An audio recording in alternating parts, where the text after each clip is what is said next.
What's up, party people? It's episode 26 of Counterculture.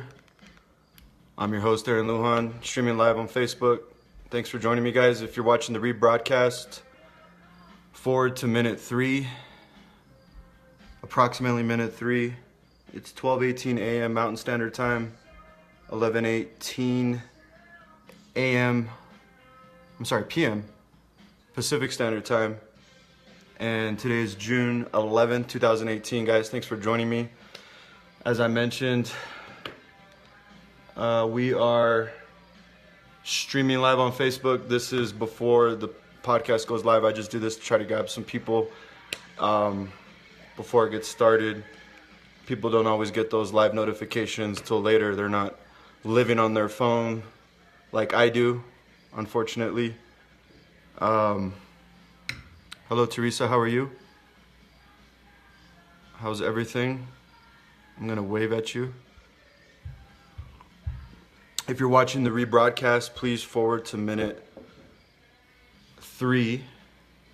And I'm using Nirvana Smells Like Teen Spirit as my counter, if you can hear that in the background. Today's title, Spade, Bourdain, and 860 Americans committed suicide this week, and 6 billion reasons why we don't know the cause. Episode 26 in full effect. Hello, Ashley Simpson. How are you? Thank you for joining me. I appreciate that. Really do, guys. It's my hobby. I appreciate that you guys watch it. If nobody were to watch it, I do it anyways because it is therapeutic for me. I would need to get prescribed antidepressants if I didn't have counterculture to vent. And I am drug-free, no antidepressants in the his house. So we're at 2 minutes and 23 seconds. We'll get started here in 30 seconds, guys. If you guys want to invite your friends, say, hey, there's this guy with the backwards teal hat. I got this hat for free at Eddie Bauer. If you want to know about it, you'll have to ask me in person. You guys like Nirvana? I was listening to 90s compilations a moment ago and said, you know what? I'm going to listen to a little Nirvana. All right, guys, we're about to start this podcast here in about 5 seconds.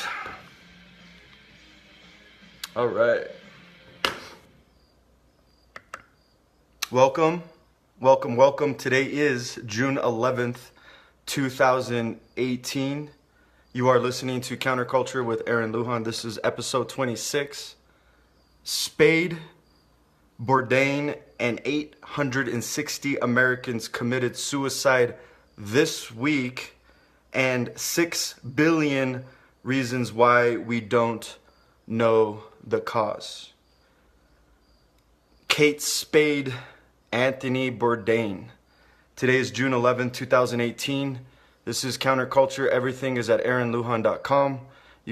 This is currently being streamed live on Facebook with my friends and family, and this is being listened to as a podcast on all the major podcast players, aaronlujan.com. So as you guys all know, the CNN host, foodie, Anthony Bourdain, a rare journalist who is loved by the left and the right, transcended partisanship, committed suicide tragically this week by hanging himself. Kate Spade, the iconic fashion designer, committed suicide this week. I'm not telling you guys anything new, but what this did was it reopened the conversation about suicide. I'm going to remove that. The conversation about suicide. 860 Americans committed suicide this week. So that number is based off of 123 Americans on average per day, according to the latest studies that I was able to find. If you have something different, please let me know. That is ridiculous. That's crazy. Are committing suicide. And what I wanted to do today was give you guys the reason why this is happening, a reason that nobody is talking about, because there's 6 billion reasons why you and I and the rest of this country and perhaps the world are not allowed to talk about the causes, the leading causes of suicide. So what I wanted to start off by saying is the culture is lying to us. Didn't Anthony Bourdain have it all? I thought that guy was interesting. I came across him a couple years ago, probably in one of his CNN shows, and I thought, wow, dude, this guy's living the life, man. He travels the world. He gets to eat amazing food, learn about all these interesting cultures, and gets paid millions of dollars to do so. I'm sure you guys would agree with me that we all kind of thought that guy has it made. Kate Spade, iconic fashion designer, loved, well respected by the world. And nobody was talking junk about Kate Spade. I think primarily a female designer, but nevertheless wealthy, famous, powerful, had all of the idols and the gods of this world, right? Had everything that we all perhaps want, but tragically committed suicide. The culture's lying to us, guys. If these people had everything they ever wanted, they had all the money in the world, they had the fame, they had the power, they were able to, be these amazing creators. Kate Spade built an iconic fashion brand. Anthony Bourdain, showing the world all these amazing cuisines and all these amazing places and cultures. These guys must be the happiest people, right? Because what does the culture tell us? If you just have all the money and you're able to do whatever you want, and perhaps you're famous, and perhaps you get to, do all these cool things like eat food and design clothes for a living, you will be happy. Well, obviously they weren't very happy, or they wouldn't have taken their own lives. So that was my point about the culture lying to us. I just wanted to open up by saying that, because a lot of us, I think myself included, tell ourselves, man, if we just had a little bit more money, if we just had a little bit, if we were famous, if we had the opportunity to do these amazing things, like travel the world perhaps, that we would finally be happy. And we look into this celebrity-obsessed culture at all these people out there. It reminds me of MTV Cribs. Sorry, I'm dating myself. But at least that, to me, I remember being a lot younger, watching Exhibit, running around in houses, opening up fridge doors, saying, dang, man, if I had that lifestyle, I would be happy. The culture's lying to us, guys. No amount of money, no amount of fame, no amount of cool things in this world will satisfy our soul. Apparently, case in point, Kate Spade, Anthony Bourdain. So it opened up in the conversation about suicide, and I wanted to get into a little bit about suicide right now. Suicide right now is the 10th leading cause of death in the United States. 10th. You guys think about that. Suicide. People taking their own lives. I'm 37, I think. I'm 37. I kind of grew up in a time where that was just so rare and crazy and tragic, at least from my perspective. And now it's kind of like this thing where it's kind of sadly common. And we are seeing it in the statistics that I'm about to share with you. 10th leading cause of death in the United States. Between the ages of 10 to 34 age bracket, it's the second leading cause of death. Second leading cause of death for folks between the ages of 10 and 34. That's my Gen Z and my millennial folks. Their number one cause of death, their second leading cause of death is suicide. Now, what's most shocking is, if you guys are listening in the podcast, picture a graph, and those roller coaster graphs where things spike. According to the Center for Disease Control, the CDC, from 1999 till I think this was 2014, I didn't have the ending date, but within the last couple years, we had a sharp increase of suicide going up 30% from 1999, according to the CDC. 30%, double-digit major numbers, guys, for suicide. Guys, that was only, 2004, that was only 14, 15 years ago. So within a 15-year time frame, we've had a 30% increase in suicide. That's off the charts. And what's most interesting is this is not a partisan or a race issue. This is affecting people across socioeconomic lines, racial lines, gender, race, ethnicity, everything. Rich, poor, black, white, Hispanic, Asian, man, woman. It's affecting everyone according to the CDC. Suicide is sparing no one. And what's crazy, another statistic, is between 2008 and 2015, children's hospitals were reporting a doubling of cases where children were coming in. These are kids. Folks sound like Obama. Folks just want common sense gun control. I'm working on my Obama impression. My wife says it's getting better. I'll give it to you next episode. 2008 to 2015, doubled among kids for suicidal thoughts and attempted suicides in children's hospitals. You guys doubled from 08 to 2015. You guys, 2008 was not that long ago, okay? Doubled. What the heck's going on, right? I mean, I'm reading these statistics to you guys to start showing you that there was sharp increases recently within a very short period of time. For folks between the ages of 45 and 64, there has been a 43% increase from suicides from 1999 to 2014. So all the 45 to 64-year-olds in 99 that committed suicide, that number went up 43% to 2014. Incredible. So why are people killing themselves? NBC News is saying that 42% is relationship problems, right? Domestic dispute, boyfriend, girlfriend, husband, wife, maybe mother, son, father, daughter. Relational issues are driving people to suicide primarily, right? Which tells us, don't isolate yourselves, guys. We were built to be social creatures. We were built to be in community. We were built to be in family. Because if we weren't, why would the leading cause of suicide be relational? It's really the thing that affects people the most. 29% are in a major crisis. So that could be, some major life crisis that happened. 28% substance abuse. They are under severe oppression of perhaps drugs and alcohol. 22% health issues, 16% financial, 9% criminal legal problems. So that's kind of the reason why we're having these people commit suicide. Now, we've always had these problems, right, guys? It's not like since 2014, all of a sudden, for the first time in the world, people started having problems in relationships and money. There's always been relational problems. There's always been money problems. So we can't say that life has just gotten more difficult, because life's always been difficult, right? Sometimes people point to, there's usually an increase in suicide when there's a recession.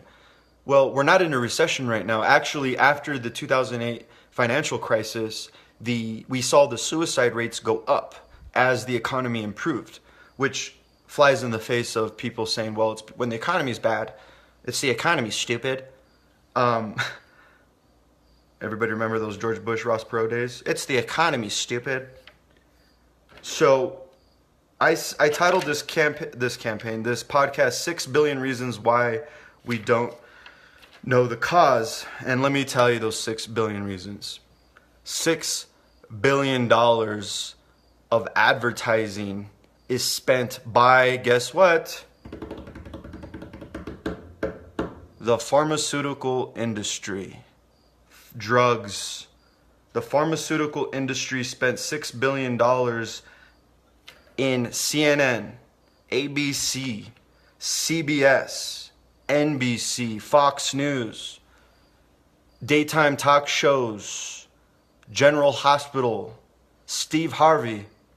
God bless Steve Harvey, right, guys? Hashtag mustache goals. General television watchers, maybe the 45 to 64 who still watch TV, saw a 43% increase. What I'm trying to tell you guys is that the pharmaceutical industry is basically supporting news, okay? News is being funded by Big Pharma. If you don't believe me, ask the USA Today, where 72% of commercial breaks on the CBS Evening News had at least one pharmaceutical advertisement. Okay? at least one pharmaceutical advertisement. So what that's telling us is that if drugs happen to be contributing to the suicide rate, my question to you guys is, do you think they'll bite the hand that feeds them? Do you think that Anderson Cooper will sit up on his platform like me with my, one person that's watching? I'm not beholden to pharma. I got one person watching me right now, I think. Well, two if you count my inner being. I'm listening to myself. He has, hundreds of thousands of people listening to him every night, Anderson Cooper 360. Do you think he's going to throw his boss under the bus? You guys, they're supporting media. So if there's a connection, obviously they're not going to bite the hand that feeds them. What's interesting is that the United States and New Zealand are the only two countries that allow direct-to-consumer pharmaceutical advertising that allow product claims. It's illegal virtually everywhere else in the world. Why is that? Why in 2015 did the American Medical Association say they should ban direct-to-consumer pharmaceutical ads because quote, drugs may not be appropriate, end quote. You guys, that's not my opinion or your crazy uncle. That is the American Medical Association, arguably the consensus of physicians here in the United States. So what we have is a mainstream media, a news outlet that's been covering Anthony Bourdain and Kate Spade, and what we're getting is a lot of platitudes, a lot of talk about mental health and call the 800 number, and all those things are good things. I'm not saying that those aren't things that we should be doing, but if that's where the conversation's going to end, I think the conversation is half-baked. I think that there needs to be a deeper, more extensive conversation about why are people committing suicide? Why has suicide gone up 43% among 45 to 60-year-olds just in the last 15 years? Why is it the second leading cause of death for young people? I mean, we talk about these school shootings and ad nauseum, Parkland happens, and that's all we're allowed to talk about for 2 weeks when there's literally like 5, 6, 8 Parklands, every day. You guys think about that. I mean, the amount of carnage that happened at these school shootings, multiply that by 5 or 6 every day with suicide. But we're not even talking about it. We talk about it when our chef kills himself. We talk about it when the girl who designed her handbag killed herself, because we're celebrity-obsessed culture. And I'm not diminishing their tragedy. I'm simply saying if there's 123 Americans committing suicide on average every day, that to me is far more alarming than when Anthony Bourdain hangs himself. Because I'm more concerned about the overall health of my country and my world and people that I know and love than necessarily celebrities. So I've established that the pharmaceutical industry supports the mainstream media to the tune of $6 billion a year. $6 billion a year is what's spent by the pharmaceutical industry in the form of advertising dollars to the mainstream media. So, what are these antidepressants and how is that connected to depression? Well, the most common form of antidepressants, which is what the flagship product is for the pharmaceutical industry, if you look at the consumption of pharmaceuticals in this country, the majority of that is in the form of antidepressants, particularly the ssri brand, which is call it the pharmacology of the antidepressants. And my very novice understanding of this is that it manipulates serotonin production in the brain. And we all know that serotonin is the chemical in our brain that gives us that balance, that happiness, that, what I'm running off of right now. I'm on that natural high, that natural stuff, that serotonin. And I do not take drugs. I'm not on antidepressant pharmaceuticals that are manipulating my brain and the chemicals up here in this machine and in your machine. And I'm not saying, blanket statement, we should never take antidepressants. I think, let me open this up by putting a disclaimer on here that maybe in certain circumstances, certain varieties of it could be appropriate. I'm not out here as an absolutionist, if that's a word, saying, we shouldn't ever prescribe SSRI antidepressants. What I am saying is that these drugs do have a direct correlation and direct link to suicide. Let me just jump into it. The biggest clinical study ever conducted on antidepressants, especially the SSRI types, and this study, and just to give you some background, so you don't think, oh, I just, pulled some, far removed study out of nowhere. There were 70 trials, okay, in this study, studying the most common antidepressants among 18,000 people. This was a very authoritative study, wide-ranging study, well-respected within clinical studies and pharmacology. The biggest study done, doubled the risk of suicide under the age of 18. Doubled the risk. Antidepressants doubled the risk of suicide. And I don't have to show you research, just read the label. I've talked about this in a couple episodes ago, where if you watch the TV commercials, the ones that cost $6 billion, they actually say you will have suicidal thoughts. You will read it in the inserts. People that use it can attest to this. This is not a theory. This is fact. This is settled, okay? It's in the inserts. They say it on the programs. The largest clinical studies and all the other ones do not refute it. Antidepressants give people suicidal thoughts.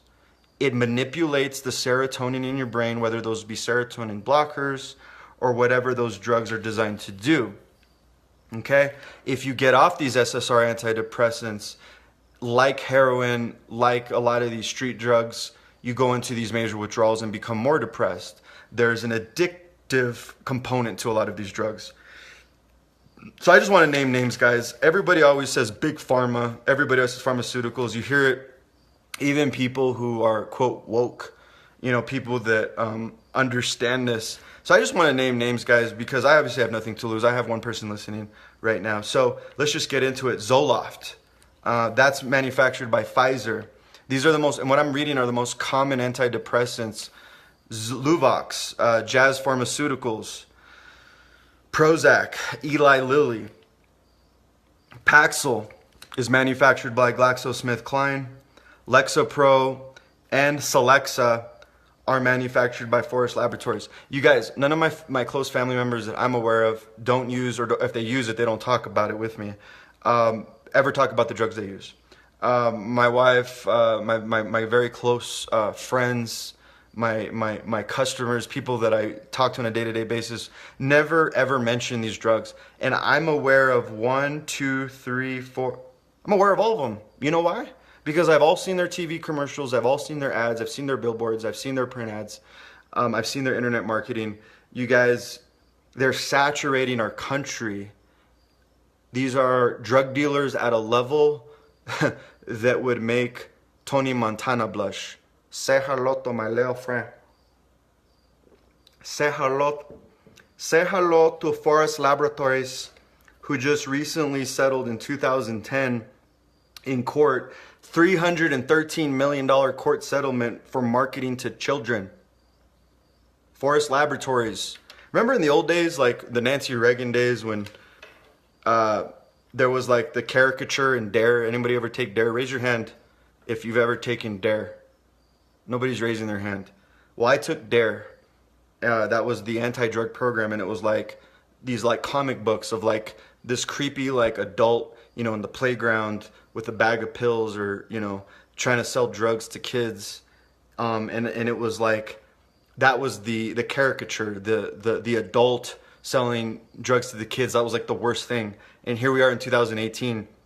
We have all these adults, in $5,000 suits, making $400 grand a year, 500 grand a year, probably at the senior executive level at Forest Laboratories and these pharmaceutical companies, literally selling drugs to kids, guys. Like settling out of court, 313 million. Yeah, I know we were trying to get kids addicted to our drugs. Obviously not in the news, right? Has anybody heard of this? I never even heard of this until I started doing my research. So the reality is that we have drug dealers at a whole other level selling drugs and saturating us and telling us that we all need it. And it's prescribed for everything, you guys. You're depressed, you need it. If you have pain, you need it. If there's sexual disorders, you need it. I mean, it's like you slip on a banana peel, you need an antidepressant. I mean, I was just talking with my wife a moment ago, and she was telling me friends that she was talking to were all being prescribed immediately by their doctors antidepressant drugs. It's incredible, you guys. So what we have is a conversation right now about one of the leading causes of death, a very tragic, probably one of the most tragic ways to die, right? Don't need to explain that. Being caused by a habit that many Americans are involved in. 13% of Americans ages 12 and over has taken at least one antidepressant in the last month. You guys, 13% of Americans 12 and over in the last month have taken this drug, the same drug where in the insert and in the commercial says you will be suicidal. And it was not even mentioned this week, barely mentioned. And it's because the pharmaceutical industry spends $6 billion basically hush money. I should have hashtagged hush money. You know what hush money is? It's when the mob comes to you and says, don't tell anybody what we did. Here's a little money to keep you quiet. And so we got $6 billion of hush money going into the pockets of the alphabet soup TV networks and mainstream media. But if you're listening to Counterculture, I'm just doing this for free, you guys. I obviously don't have a dog in the fight other than I just don't like seeing people kill themselves. I don't like seeing people's brains being manipulated by serotonin inhibitors and blockers. And I think that if you are suffering from depression, maybe you should explore solutions that don't give you more depression. I know that sounds crazy, but I'm being sarcastic, you guys. There's so many things, so many other options out there, holistic options perhaps, that could get people out of this. And, you know, there's so many things to discuss around this issue, but I just wanted a laser-like focus on the elephant in the room. And so without speaking of wildlife and elephants, I don't want to beat a dead horse. And I'm just going to end this here, you guys. Thank you for watching. This was Counterculture, episode 26. The title of the podcast was Spade, Bourdain, and 860 Americans committed suicide this week, and 6 billion reasons why we don't know the cause. AaronLujan.com, iTunes, Stitcher, SoundCloud, iHeartRadio. Thanks for supporting me, you guys, and love you. Bye.